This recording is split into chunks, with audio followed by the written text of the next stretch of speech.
pistol bapak di meja pernikahan biar dia tahu bapak gitu. Gitu. Kalau bapak macam-macam saya cari kamu nanti. Masya Allah. Siapkan KUHP pasal berapa, siapkan Pak. Masya Allah gitu. Jadi sekali lagi, ruhul mas'uliyah. Makanya jadi ayah itu jangan biarkan anak-anak istri itu ya ibadahnya, kehidupannya. Coba lihat, saya perhatikan, mohon maaf Pak, bapak kalau pulang kampung buka lemari ayah, buka lemari ayah, baju yang kau berikan pertama kali masih ada. Ayah itu nggak pernah mikir beli baju, karena yang dia pikir anak-anak. Taruh pistol bapak di meja pernikahan biar dia tahu bapak gitu. Gitu. Kalau bapak macam-macam saya cari kamu nanti. Masya Allah. Siapkan KUHP pasal berapa, siapkan Pak. Masya Allah gitu. Jadi sekali lagi, ruhul mas'uliyah. Makanya jadi ayah itu jangan biarkan anak-anak istri itu ya ibadahnya, kehidupannya. Coba lihat, saya perhatikan, mohon maaf Pak, bapak kalau pulang kampung buka lemari ayah, buka lemari ayah, baju yang kau berikan pertama kali masih ada. Ayah itu nggak pernah mikir beli baju, karena yang dia pikir anak-anak.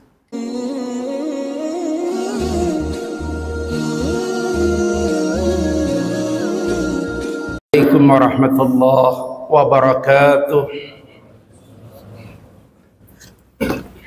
Alhamdulillahi wa kafa. Ashhadu an la ilaha illallah wahdahu la syarika lah. Wa ashhadu anna Muhammadan abduhu wa rasuluhu la nabiyya ba'dah. Allahumma fasalli wa sallim wa barik ala Muhammad wa ala alihi wa ashabihi wa man tabi'ahum bi ihsan ila yaumil qiyamah.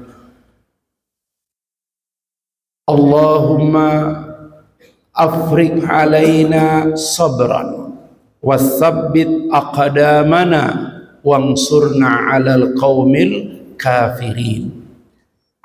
Jamaah juhur yang dicintai Allah, 117 hari menuju Ramadan, 117 hari menuju Ramadan. Semoga semuanya sehat walafiat. Jemaah sekalian, November dalam kalender nasional kita akan mengingat satu hari yang sangat patriotik, yaitu 10 November, dikenal sebagai Hari Pahlawan. Pertanyaannya, andahkah pahlawan itu? Kita harus berani menjawab yes.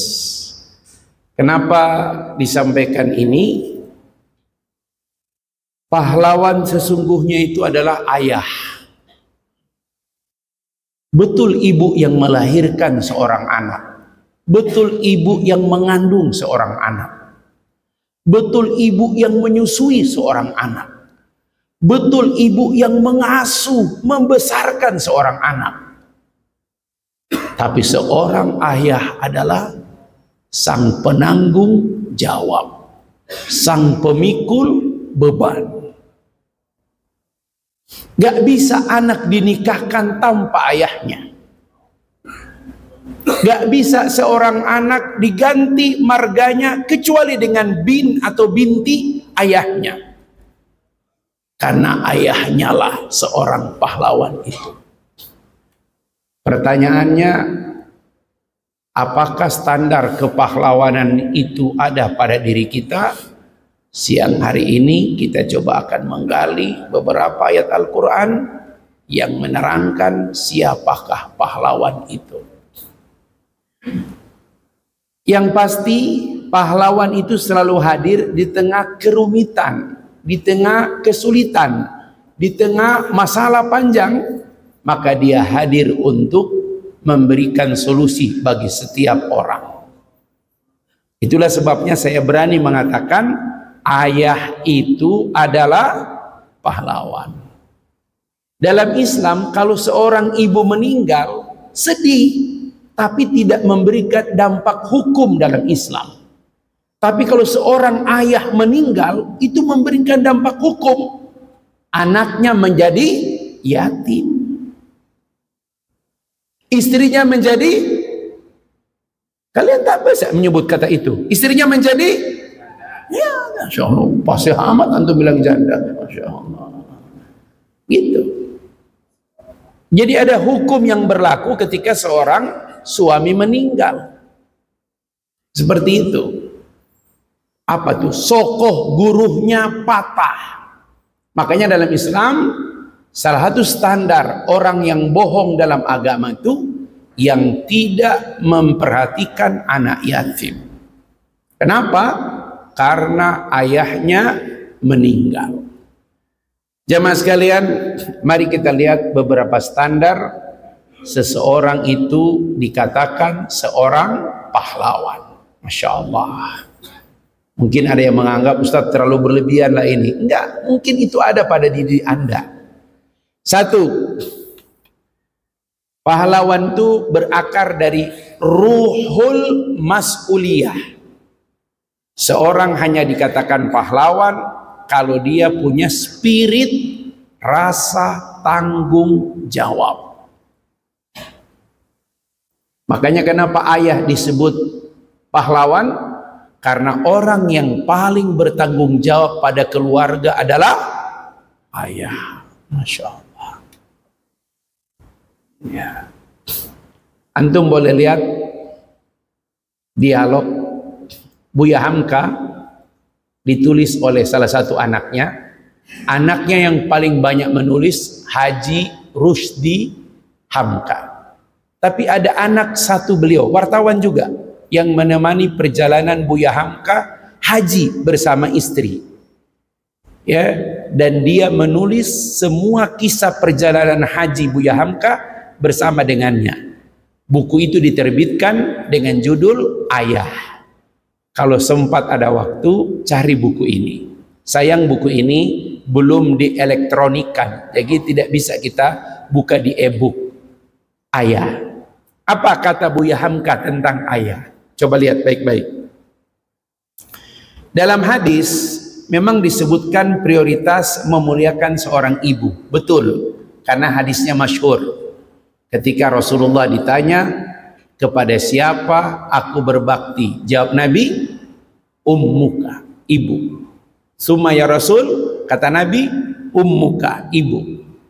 Kemudian ditanya lagi, pada siapa lagi ya Rasul? Ummuka, ibu. Berarti ibunya berapa? Ibunya satu bro, cuma disebutkan 3 kali. Antum terlalu bersemangat kelihatan. Masya Allah. Memang laki-laki ini sensitif di bab-bab ini ya, Masya Allah. Ibu disebutkan 3 kali, kata Buya Hamka, karena Ali bin Abi Thalib memberikan tafsiran. Kata Ali, Nabi menyebutkan ibu 3 kali karena ada 3 pekerjaan yang hanya kata Ali, Nabi menyebutkan ibu 3 kali karena ada 3 pekerjaan yang hanya dilakukan ibu, tidak bisa dilakukan oleh seorang ayah. Apa itu? Mengandung. Mengandung. Bapak udah berapa bulan itu, Pak? Masya Allah. Mohon maaf nih, ini kalau aparat agak mengandung ini perlu diperhatikan ini, Pak ya. Gitu. Ini agak lumayan ini ya. Mengandung. Mohon maaf Pak, ini perlu juga nih. Ya, Insya Allah. Mengandung itu cuma bisa dilakukan oleh seorang ibu. Saya awal September ke China. China itu negara yang luar biasa teknologinya. Ya, di hotel tuh nggak ada lagi pelayan Pak. Yang layani kami itu robot. Saya pikir hantu. Kaget saya. Masya Allah. Ya, tapi dia berusaha untuk coba menciptakan manusia. Karena di China sekarang Pak, hampir tidak ditemukan ada orang mau melahirkan. Orang nggak pengen melahirkan karena visi mereka, orientasi hidup mereka pokoknya kerja, punya duit, bersenang-senang. Nggak mau mereka tuh menikah apalagi punya anak, ribet. Terus saya tanya, kalau seks bagaimana? Tinggal download katanya, ada di aplikasi. Dan itu resmi. Wah. Karena memang Cina benar-benar, Pak, agama itu, Pak, Islam tuh di sana banyak, tapi cuma boleh di masjid. Jadi agama tuh betul-betul formal, dia di masjid. Akekah, akad nikah, takziah cuma bisa di masjid. Orang meninggal nggak boleh bawa pulang ke rumah, dibawa ke masjid, dimandiin, fardu kifayah, sholatin, dikuburin. Bapak lihat pagoda-pagoda di Cina, Pak, itu dalamnya nggak ada lagi patung-patung Buddha, semuanya habis. Kalau Bapak pergi ke Cina ada patung Buddha, itu karena dilindungi oleh UNESCO. Gitu, Pak. Ya, orang nggak mau lagi itu. Teknologi di sana langit. Makanya mereka bercoba melakukan penelitian bagaimana bisa cloning manusia. Makanya kalau Bapak lihat orang Cina itu tingginya luar biasa. Itu mah udah lewat sama mereka. Bikin orang Cina tinggi udah lewat. Bikin orang Cina punya hidung mancung udah lewat. Bikin orang Cina punya mata bulat tidak lagi cipit udah lewat mereka. Bahkan saya berkunjung ke kuil-kuil Shaolin. Itu kuil Shaolin ansi kungfu, nggak ada lagi yang namanya biara-biara. Kaget saya, banyak banget Shaolin berkulit hitam, berjanggut. Saya ajak ngomong bahasa Arab bisa. Dari Afrika latihan kungfu Shaolin di Cina. Ya Pak, jadi sekali lagi Pak, saya katakan orang mau bikin manusia nggak bisa. Mengandung itu cuma boleh oleh seorang ibu. Dua, melahirkan hanya bisa dilakukan oleh seorang ibu. Walaupun dokter sekarang lebih cenderung sesar, karena kalau sesar dia dapat 9 juta per sesar. Gak usah bohong, ini rahasia umum. Ya, total sesar itu biaya BPJS tanggung itu total 16 juta. Dokter itu 9 juta. Ya, makanya kalau sulit sedikit sesar. Kenapa? Karena dokter kandungan kalau sesar segitu, itu sudah umum. Kalau salah mohon maaf. Ya, hanya ibu yang bisa melahirkan. Yang ketiga, ibu yang bisa menyusui. Walaupun peran menyusui sudah diganti dengan susu kaleng. Gitu. Kenapa? Karena rebutan sama bapaknya. Mohon maaf ya, Masya Allah. Gitu. Kata Buya Hamka, betul ibumu yang mengandungmu, tapi darah pada dirimu, darah ayahmu. Masya Allah.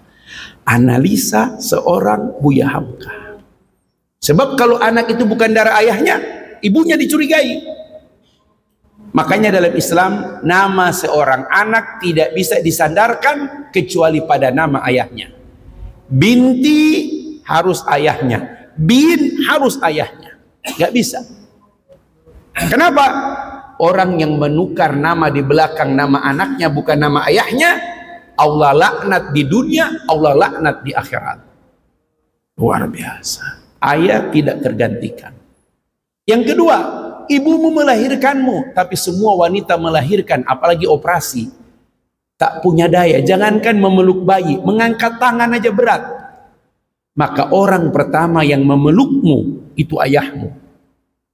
Kalau dia tidak bertugas di kantor, makanya banyak ini, Pak, waktu anak pertama lahir ada nggak di samping istri? Anak kedua, anak ketiga, istri kedua, nggak ada, Masya Allah. Masya Allah. Ya. Jadi bapak-bapak, seorang ayah yang memeluk anaknya, dia yang membisikkan kalimat tauhid di telinga kanan anaknya. Yang ketiga, ibumu menyusuimu. Betul, anak cerdas, susunya sempurna, 2 tahun. Tetapi air susu yang kamu minum itu, kata Buya Hamka, lihat analisa Buya Hamka, air susu yang kamu minum itu anakku, itu keringat kerja keras ayahmu. Masya Allah. Pergi pagi, kadang pulang pagi lagi. Masya Allah. Itulah sebabnya pahlawan sesungguhnya adalah ayah. Bapak polisi pulang ke rumah, kalau anak menyambut ayah, itulah penghormatan yang paling hakiki. Bukan ketika bapak pidato di kantor, teman-teman tepuk tangan. Itu sekedar lip service. Betul? Tapi kalau bapak pulang ke rumah, anak panggil, ayah, Masya Allah. Makanya hampir tidak ada seorang ayah pulang ke rumah kecuali dia bawa tentengan. Karena anak-anak akan menanyakan, ayah bawa apa? Masya Allah. Saya baru turun, Pak, umroh. Ada satu jamaah itu bawa mainan, cuman satu. Dia punya anak kecil 2, berebut itu. Nangis ayahnya. Kenapa saya tidak beli 2? Coba lihat itu. Ya, jadi ayah itu pahlawan sebenarnya. Maka jangan pernah melupakan sang ayah. Saya umroh ini hanya 9 orang, Pak. Mereka ingin memuliakan ayahnya di hari tua. Normal turun Madinah, karena 9 orang berarti privat, Pak. Privat kita. Semua yang lancar di Raudhah. Tapi pas kita naik kereta cepat turun di Mekah, sang ayah sesak napas. Yang jantungan bukan mereka, saya. Ustaz, sesak Ustaz. Wah, saya bilang sudah pakai ihram karena kita kereta cepat langsung sudah mikot. Waduh, saya ngebayangin gimana nanganinya, Masya Allah. Saya cuma beristihad. Saya bilang, Pak, Bapak boleh tenang dulu? Boleh Ustaz. Duduk dia, makin sesak. Pak, ikut dengan saya. Kayaknya layanan di stasiun tuh saya lihat nggak ada klinik, dia kelihatan. Saya bawa dia ke toilet. Pak, usahakan Bapak muntah atau buang air, pokoknya terserah Pak. Betul Pak, ketika dia bisa buang air Pak, lebih nyaman. Masya Allah. Sabuk kita longgarkan. Ya pengalaman lah dulu bagaimana nolong orang, ya itu kita ingat. Duduk kita pijit dulu, kan nggak boleh digosok minyak karena sudah ihram. Kita pijit dulu pelan-pelan. Dari stasiun ke bis itu lumayan jalannya Pak. Hampir dari sini ke bandara itu Pak. Kita sudah siapkan kursi roda. Dia nggak mau. Ustadz, saya kan mau tawaf. Kalau saya naik kursi roda, saya belum terunyi. Bisa nggak ini? Sampai di hotel, taruh barang. Kita lihat dia masih sak. Pak, istirahat dulu. Masya Allah. Jam 5:12, dia bilang bisa. Tapi ketika dia lihat Ka'bah, Allahumma antas salam wa minkas salam wa ilaika ya'udus salam fahayyina rabbana bisalam. Udah nggak ingat lagi, sesak napas. Tawaf lancar, sa'i, doanya panjang banget. Anaknya semua menangis. Ustaz, terima kasih Ustaz. Kenapa? Sang ayah bisa melaluinya tanpa pakai kursi roda. Masya Allah. Saya bilang kalian pas memuliakan ayah kalian, dia sudah haji, dia sudah umroh, tapi ongkos dia. Ini kali ini anak-anaknya memilih hotel yang cuma di depan masjid, memilih kendaraan yang nyaman. Dan baru kali ini saya umroh, jamaah itu full ibadah. Karena mereka ingin memuliakan orang tuanya dengan full di masjid. Masya Allah. Kalau ada rizki, kalian punya simpanan, ya, bawa dia ke tanah suci. Banyak orang, kenapa tidak mau bawa orang tua ke tanah suci? Pertama, ribet. Dan kalaupun ada, bukan sekali saya bawa jamaah yang bawa orang tua. Dia, orang lain yang ngurus, bukan dia. Kalau bapak ingin berbakti, bawa umroh orang tua sekamar sama dia. Bapak masuk ke kamar mandi, bapak urus dia. Bapak nemanin dia, tawaf, sa'i, sofa, marwah. Baru itu Pak. Apa kata Imam Bukhari? Satu kali teriakan nafas orang tuamu tidak bisa kau balas dengan 40 tahun kau hajikan dia. Masya Allah. Itu. Ada banyak orang tua bawa orang tua Pak, tapi dia sewa orang. Boleh Pak sewa orang, tapi urusan pribadi kau urus dia, karena dulu dia yang cebokin kamu, dia yang mandiin kamu, dia yang Kalau kamu, kau kencing di wajahnya, kau BAB di perutnya, dia tidak pernah merasakan jijik sekalipun. Tapi seorang anak belum tentu bisa mengurus ayahnya seperti itu. Insya Allah. Dia itu, Pak. Jadi kalau ditanya apakah Anda pahlawan itu, ruhul mas'uliyah, dia punya rasa ruh tanggung jawab.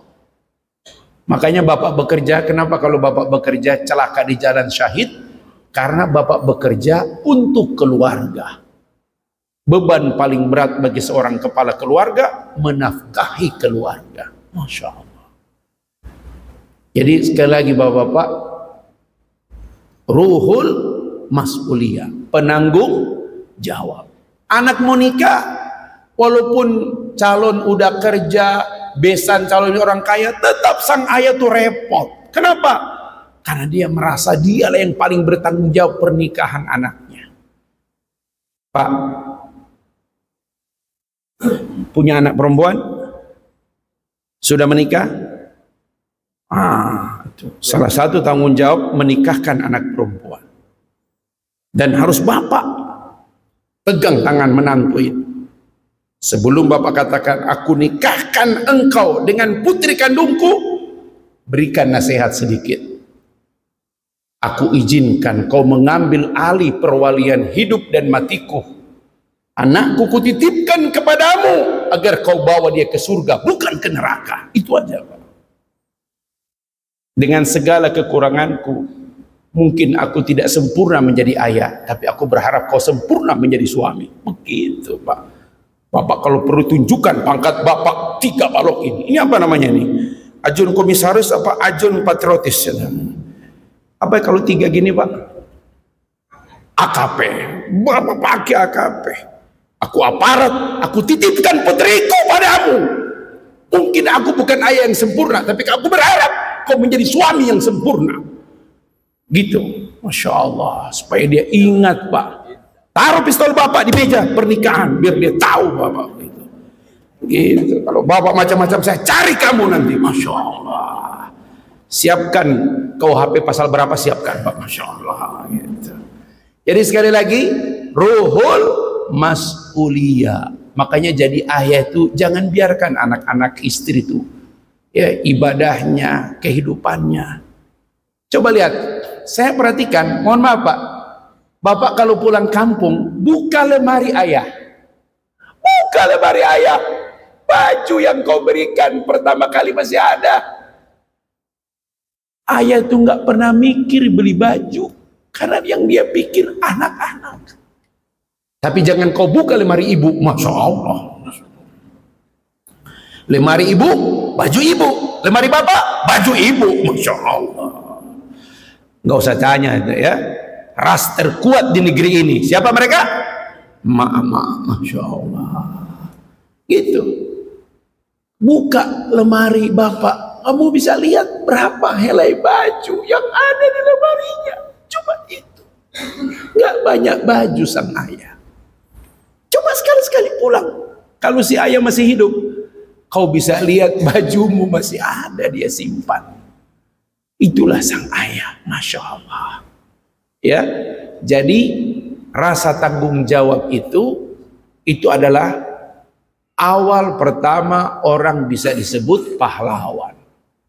Siapapun dia, pejabat kah, kapolres kah, siapapun, kalau dia punya tanggung jawab, dia tidak akan biarkan anak buahnya satupun. Saya masih ingat tuh, Pangdam Jawa Tengah itu apa? Pangdam apa ya? Di Ponegoro.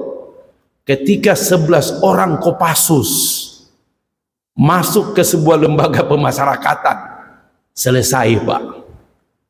Dan dia berani berkata, aku bertanggung jawab. Dicopot bintang 2 Pak. Kenapa? Itulah rasa tanggung jawab. Orang nggak bilang karirnya selesai, nggak ada masalah. Tapi saya yang bertanggung jawab pada anak buahku. Wah, itu Pak, ruhul mas'uliyah. Jangan sampai seperti orang Melayu, ringan sama dijinjing, berat Kamu yang mikul. Ya Allah wala quwata illa billah. Nah, itu repot kalau begitu. Jadi kalau kita ingin lihat seorang JM, seorang dirut, itu ketika ada anak buahnya bermasalah, dia akan berkata ke pers, aku yang bertanggung jawab. Wah. Karena dia merasa in group, anak buahku itu seperti anakku. Ya, dia bagian daripada diriku, diriku bagian daripada dirinya. Wah, Masya Allah. Itu akan terasa ruhnya ke semua anggota. Ini baru bilang komandan saya. Gitu, Pak. Yang kedua, biasanya orang-orang yang punya rasa tanggung jawab ini nggak muncul di tengah masyarakat kalau tidak punya ruh yang kedua. Apa? Ruhus sajaah. Pahlawan itu biasanya muncul kalau ada unsur keberanian. Kalau ada kecelakaan di jalan, Pak, itu kenapa orang cuma bikin video? Karena levelnya cuma sampai di video. Mau nolong bawa ke rumah sakit butuh apa? Butuh nyali. Maka biasanya pahlawan itu, Pak, dia akan muncul ketika nyalinya besar. Nyalinya besar. Makanya kan bab menikah lagi itu kan bab nyali, bukan bab kemampuan. Betul. Kan ada istilah bini 4 Superman, bini 3 gentleman, bini 2 real man, bini 1 cemen. Masya Allah. Yang nggak punya bini no comment. Masya Allah. Gitu, Pak. Tapi coba kita lihat, Pak, keberanian. Kalau Bapak buka 100 pahlawan Islam, kenapa Umar nomor 1? Kenapa Umar nomor 1? Nyalinya besar. Nyalinya besar. Nyalinya besar. Kalau ada ayat turun tentang sahabat, pasti selalu membenarkan sikap Umar. Kenapa? Karena orang berani itu ditakuti oleh setan. Apa kata setan ketika berdialog dengan Nabi? Dijelaskan dalam Sahih Bukhari. Jangankan berjumpa dengan Umar, melewati jalan Umar, setan tidak mau. Masya Allah. Beda dengan jalan kita, ya, ditungguin setan. Ini dia, Masya Allah. Gitu, Pak.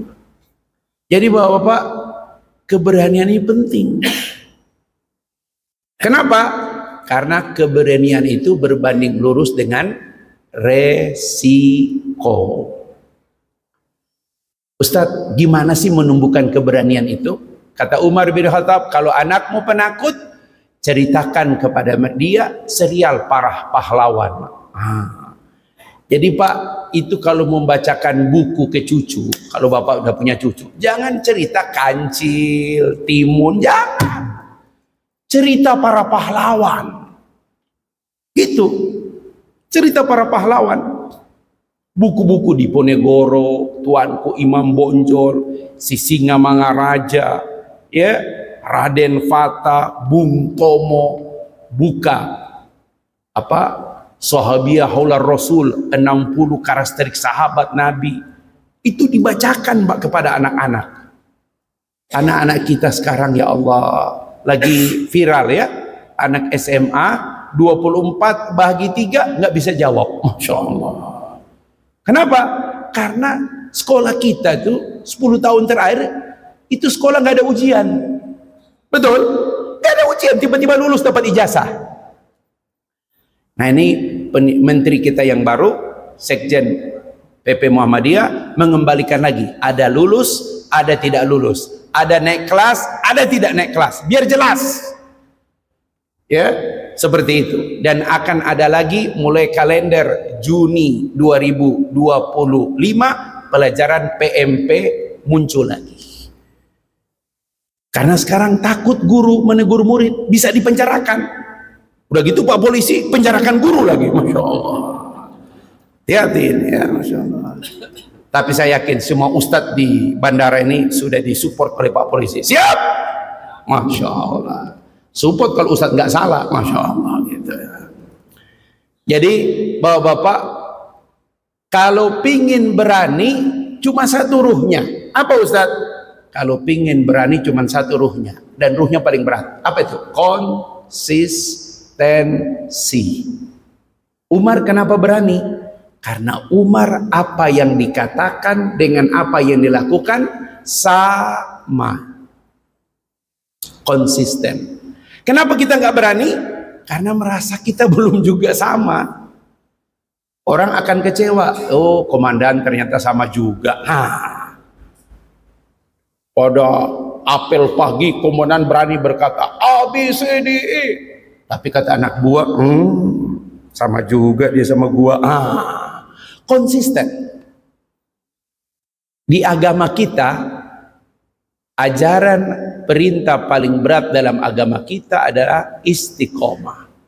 Allah Subhanahu wa taala berfirman di ujung surat Hud 112, fastaqim kama umirtah. Fastaqim, Hud surat 11 112. Fastaqim, tetaplah engkau berada di atas jalan yang benar. Itu definisi istiqomah. Kama umirta, sebagaimana kami perintahkan padamu. Tidak mudah istiqomah. Konsisten itu tidak mudah. Kita kadang-kadang jangankan ajaran, berkawan aja kadang nggak konsisten kita. Ya, dulu loyang sekarang panci, dulu sayang sekarang benci. Ya. Gitu Pak. Konsisten itu Pak, itu yang membuat orang tuh berani. Makanya kalau Bapak punya teman yang konsisten, jangan coba-coba dengan orang itu Pak. Dia tidak akan berani neko-neko. Berani dia, kenapa? Karena dia tahu dia konsisten. Orang nggak berani itu karena dia tahu dia salah. Dari kecil kita diajarkan satu diksi di sekolah SD. Berani karena benar, takut karena salah. Pelajaran ini akan dihidupkan lagi di anak-anak SD. Kalau kau benar nak, jangan pernah takut. Tapi kalau kau salah nak, jangan macam-macam. Itu dia Pak. Kita butuh di negeri ini orang yang berani. Gitu. Kita butuh orang benar, tapi kalau nggak berani, tertutup dengan orang salah, tapi berani. Oh, komandan sudah duluan ini, izin. Oke, siap Pak. Masya Allah. Kita butuh orang benar tapi berani. Kata Umar, ya Allah, aku berlindung kepadamu orang soleh tapi lemah. Aku berlindung kepadamu orang jahat tapi kuat. Masya Allah. Doa Umar ini doa sosial. Aku berlindung kepadamu dari orang soleh tapi lemah, dan aku berlindung padamu dari orang jahat tapi kuat. Nah itu dia. Kita berharap di bawah kepemimpinan 08 ini, Masya Allah, ya, dia mendudukkan semua teman aparat itu pada tempatnya. Wakapolri, Pak Komjen Agus, dia tempatkan Menteri Imigrasi dan Pemasyarakatan. Dia pisah dengan Menkumham, urus keimigrasian dan urus pemasyarakatan. Masya Allah. Pak Agus, 2 bulan yang lalu dia umroh sekeluarga, ya, berdoa di ini, Allah ijabah, dipanggil dia, ya, mantan Kapolda Sumut kalau tidak salah ya. Masya Allah. Semua orang yang sudah pernah jadi Kapolda Sumut itu sudah melewati ujian, karena memang Sumatera itu utara bang, beda bang. Masya Allah. Tahu Sumut? Semua urusan mesti uang tunai. Masya Allah. Begitu kata orang Medan. Berat bang, barang itu bang susah bang, kalau nggak ada itu bang. Masya Allah. Tapi Pak Agus sudah melewatinya. Jadi bapak-bapak, keberanian. Dan kadang khotib juga, khotib itu kadang mau cari yang aman-aman aja, ya. Saya kadang-kadang kalau diundang di seputar wilayah Gambir itu Pak, belum khutbah sudah datang memo, Pak Ustadz yang aman-aman aja. Masya Allah. Kenapa? Saya sering khutbah di temannya Pak Prabowo. Menteri KKP itu kan mantan wakil Menteri Pertahanan. Dulu Pak Prabowo menteri, dia wakil. Sekarang dipindah.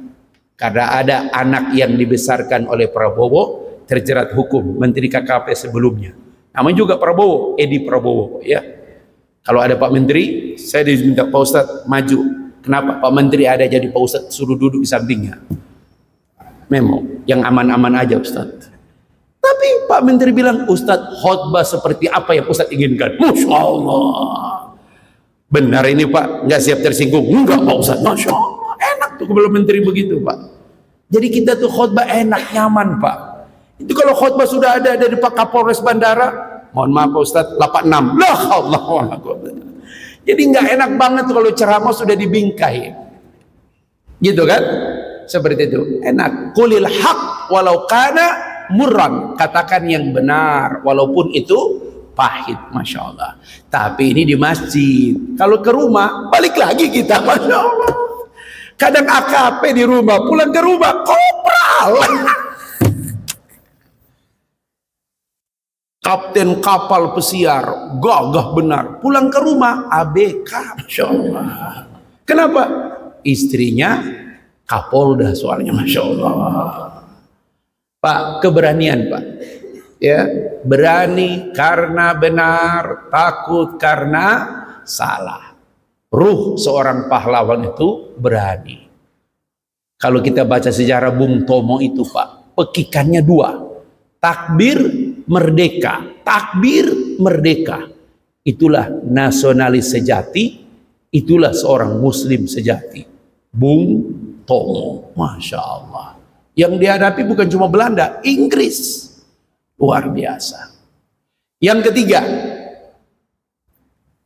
Ustadz, rasa tanggung jawab antum punya. Keberanian, ini harus kita perjuangkan. Nah yang ketiga, tanggung jawab dan keberanian itu resiko. Semua orang yang punya tanggung jawab dan keberanian punya resiko. Nah resiko itulah yang harus kita pikul dengan satu lagi. Apa itu? Ruhut tadhiyah. Jadi hafal. Satu, tanggung jawab. Dua, keberanian. Tiga, siap berkorban. Ustadz, gimana menerjemahkan semangat berkorban itu dalam kebangsaan? Kalau saya boleh menerjemahkan Pak, ini versi tafsir Ustadz Yasir. Apa yang dikatakan oleh Kusbini. Kusbini itu hanya menulis 4 bait syair. Dan 4 bait syair inilah yang membuat dia menjadi pahlawan. Satu, padamu negeri kami berjanji. Bagian daripada rasa tanggung jawab. Padamu negeri kami mengabdi. Padamu negeri kami berbakti. Ini semua tanggung jawab dan keberanian. Tapi pada ujungnya itu Pak, bagimu negeri jiwa raga kami. Saya dulu tinggal di kampung Pak.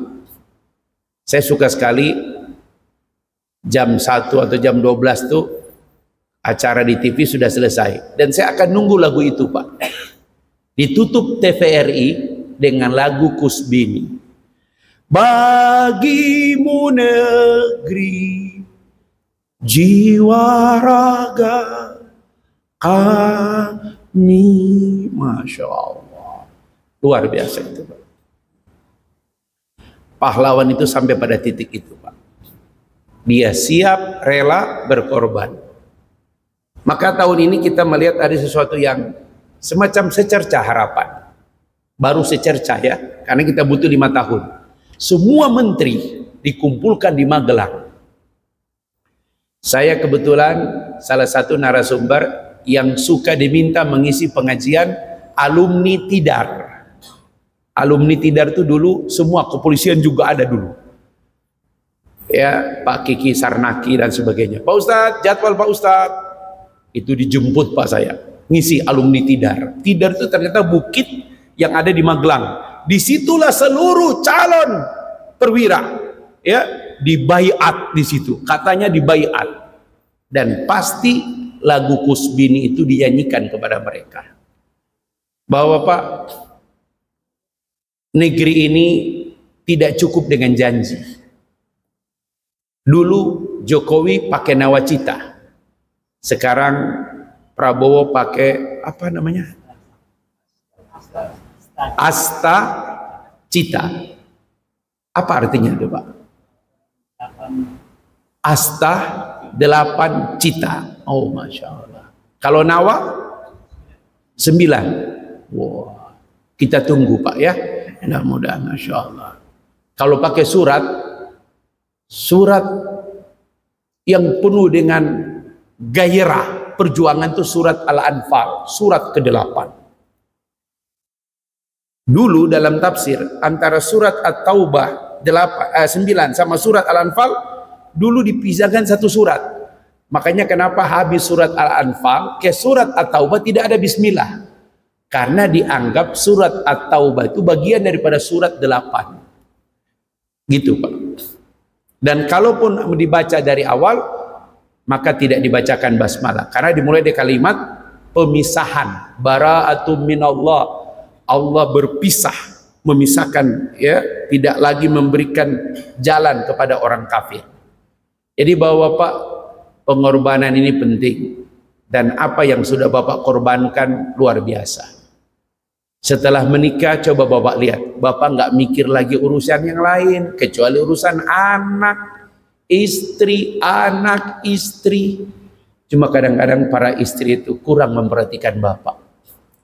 Padahal Bapak pikirkan lipstiknya, Bapak pikirkan bajunya, sampai bros, Pak, Bapak pikirkan. Sekarang wanita nggak cukup jilbab, brosnya, Pak, Masya Allah. Kadang brosnya lebih mahal dari jilbabnya, Masya Allah. Saya pernah kaget, bros itu harganya 2,9 juta. Ma, ini bros atau apa? Ternyata 18 karat, Masya Allah. Ya. Bros itu, Pak, 2. Kalau di samping itu fungsi bros. Tapi kalau di tengah itu cuma hiasan. Jangan beli, Pak, itu.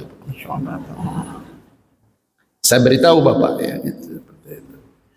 Walaupun wanita itu identik dengan emas, ya. Jadi berkorban. Saya pernah lihat seorang ayah itu, Pak. Pakaiannya sederhana sekali, tapi dia berjuang untuk anaknya. Nah, aku tahu, aku bangga kau dapat beasiswa, tapi aku lebih bangga kau sarjana karena usahaku, nak. Wah, luar biasa. Dia nggak mikir lebaran, dia nggak mikir yang lain, tapi dia bikin anaknya sarjana. Ada orang bangga karena beasiswa, tapi ada orang lebih bangga, anakku aku biayai sendiri sampai dia sarjana. Itu ketika wisuda dia hadir, Pak. Disitulah pahlawan itu seorang ayah. Maka ketika disebut namanya pasti putra dari bapak. Nggak mungkin pertama disebutkan putra dari ibu, nggak ada. Bapak dulu baru ibu. Makanya kalau ada undangan kepada yang kami hormati ibu-ibu bapak itu salah. Undangan itu harus kepada yang kami hormati bapak baru strep ibu. Nggak boleh ibu baru bapak. Kedudukannya seperti itu, Pak. Karena dia yang telah berkorban, Masya Allah. Ya, kalau kata Ustaz Dasat Latif, emang gampang jadi polisi, Masya Allah. Susah juga jadi polisi itu. Karena kalau komandan sudah panggil, nggak ada cerita. Siapa? Masya Allah. Ya, karena memang polisi itu apart itu cuman ada sami'na wa ata'na. Kalau jamaah beda, Pak. Kalau kita di Bogor sami'na wa pikir-pikirna. Itu dia. Itu kan menurut Ustadz. Tapi kalau Ustadz yang lain beda lagi. Nah, itu dia. Sami'na wa pikir-pikirna. Lagi ngaji begini, telepon Kapolres, mau ngaji nggak? Oh, izin Pak Ustadz, balik. Masya Allah. Tanggung jawab, apalagi keberanian, pengorbanan. 3 ini, Pak. Pertanyaannya, Ustadz, sampai kapan ini bertahan pada seseorang? Disinilah ukuran kepahlawanan. Kadang, mohon maaf, ada seorang ayah ketika masih bekerja, ketika masih menjabat, 3 ini nampak sekali pada dirinya. Tapi ketika dia menjadi orang Jepang, tahu orang Jepang? Jelema pensiunan. Itu dia. Ketika dia pensiun, seperti orang yang kehilangan segalanya. Nah, ini bahaya. Saya sering diundang untuk mengisi MPP, masa persiapan pensiunan. Selalu saya mengisi materi pensiun dan spiritualitas. Saya beri judul kecil, pensiun bukan kiamat. Karena ada orang tuh pahlawan ketika dia masih bekerja, tapi ketika pensiun, nyut. Nah, ini juga harus diwarna. Umur berapa sekarang? 53. Berapa tahun lagi pensiun? 7. Masih bisa, Pak. Masya Allah. Siapkan, Pak, 7 tahun itu. Minimal selesai pensiun ketua DKM. Coba. Gitu. Siap, Pak. Gitu kan.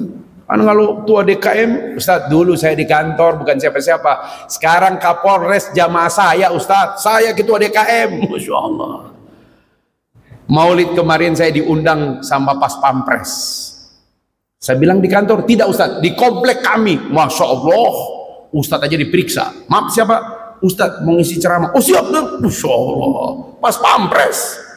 Ketua DKM-nya bintang 2. Oh komandannya langsung. Masya Allah. Itulah Kramat Jati. Siapa itu Pak buat ya?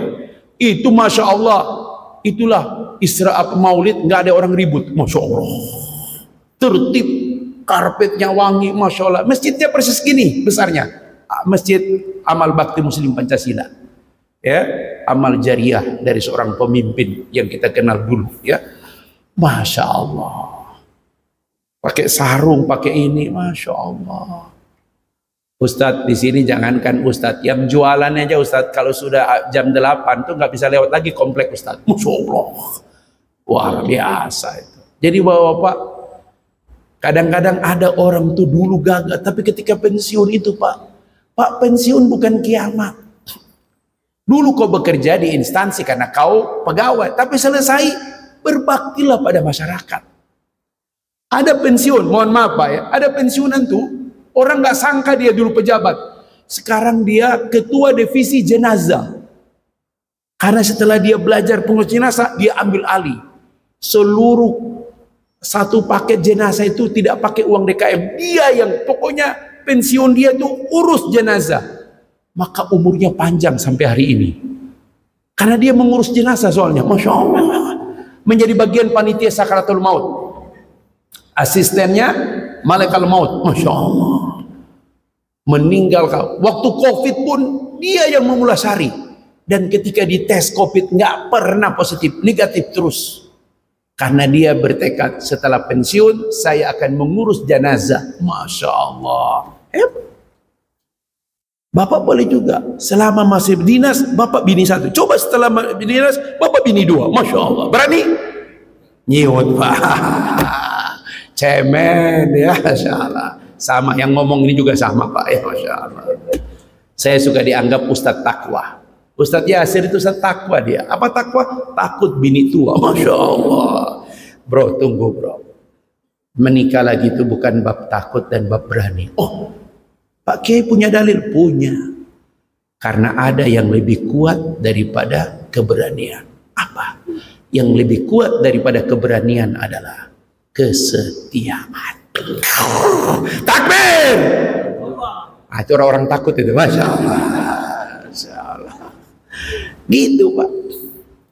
Ustadz, apa yang membuat orang bertahan? Tanggung jawab, keberanian, pengorbanan. Kita butuh ini tidak cuma lagi menjabat, tapi segala pensiun. Kalau 3 ini dibingkai dengan satu sifat, dan inilah sifat yang dimiliki seluruh para nabi. Apa itu? Sabar. Masya Allah. Pak, saya nggak ngaku orang soleh Pak.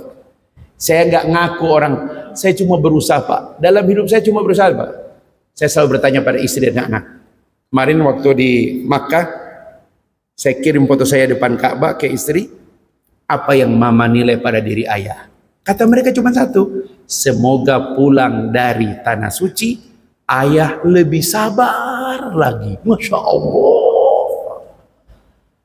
Saya nilai apa, saya tidak sabar ya. Kata mereka kadang ayah nggak sadar kalau ngomong tuh kayak mendikte anak-anak. Oh begitu. Kayaknya untuk jadi orang sabar bagi orang Sulawesi susah Pak. Ya, sabar itu nggak mudah Pak. Sabar itu Pak, tahu definisi sabar? Lihat definisi sabar. Kata Imam Al-Ghazali, sabar itu ketika kau bisa membalas seseorang, apa debat, apa argumen, apa sikap, tapi kau biarkan dengan memaafkan orang itu. Waduh.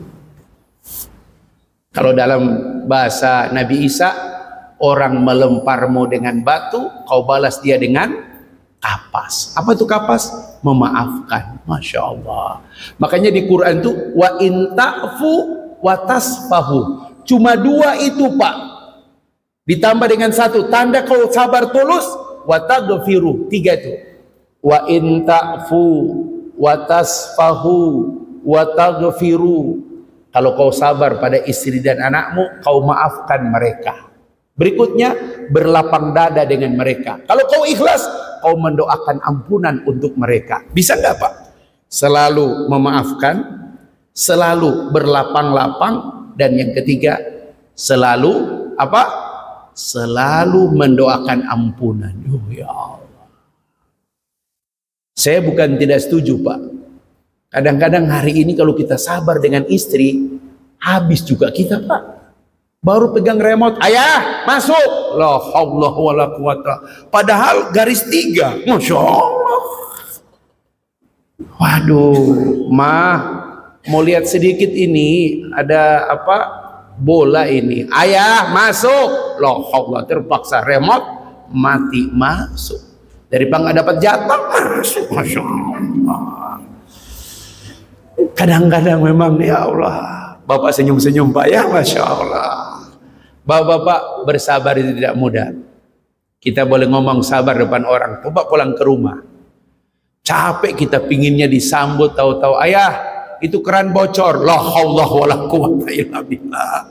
Ya Allah, ya Pak, sabar Pak, ya sabar. Iya Mas, sebentar ayah ganti baju dulu, Masya Allah. Bukan sambutan, assalamualaikum, waalaikumsalam, ayah pelukan apa, ini ayah keran bocor, Allahu Akbar, walillah. Kalau kita kerja di PDAM gampang Pak, tinggal telepon asisten Pak ya, Masya Allah. Makanya bapak-bapak, bersabar itu semua sifat Nabi. Ada satu Nabi tidak berperang, ada satu Nabi tidak turun wahyu kepadanya, ada satu Nabi tidak berjuang tapi dia diangkat jadi Nabi karena kesabarannya. Siapa dia? Nabi Ismail alaihissalam. Di dunia ini cari anak pintar banyak, cari anak sukses banyak, cari anak berhasil banyak, tapi cari anak sabar. Anak bapak jadi guru besar, lihat bagaimana dia memperlakukan bapak. Dia remehin bapak. Bapak cuma lulus SD, bapak cuma pegawai biasa, saya guru besar. Tidak bisa dibanggakan. Anak yang paling mulia itu anak yang sabar.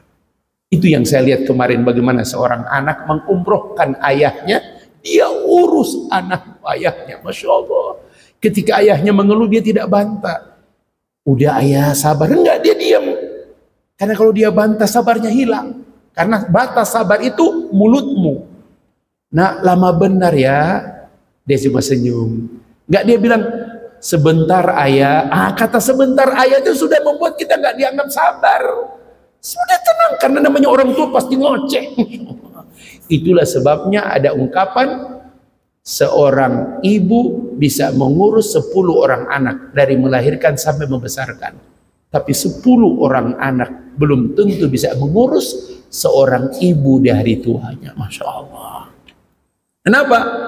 Karena kita tidak punya kesabaran. Makanya di Quran puluhan kali ayat ini diulang. Apa ayatnya? Hafal kalian pasti.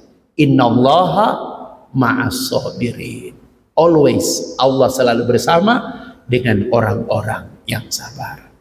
Bapak Ibu, banyak bersabar, karena kunci kepahlawanan itu adalah ketika kau bisa bersabar dengan kekurangan orang lain, dengan kekurangan pasanganmu, dengan kekurangan anak-anakmu, dengan kekurangan orang-orang di sekitarmu.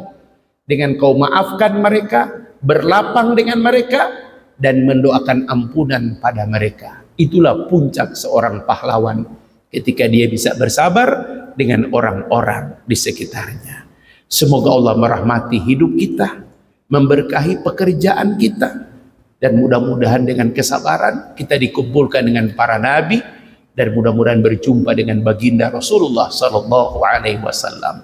Allahumma afrik alaina sabran wasabbit aqdamana. Ya Allah, kosongkan hati kami dengan kesabaran ya Allah. Sabar dengan anak-anak kami, sabar dengan ibunya ya Allah yang kadang terlalu banyak menuntut, sabar dengan kehidupan, sabar dengan ketaatan, sabar dengan semua amal soleh, yang dengan itu ya Allah wafatkan kami dengan ridho-Mu dan bangkitkan kami pula dengan rahmat dan ampunan-Mu.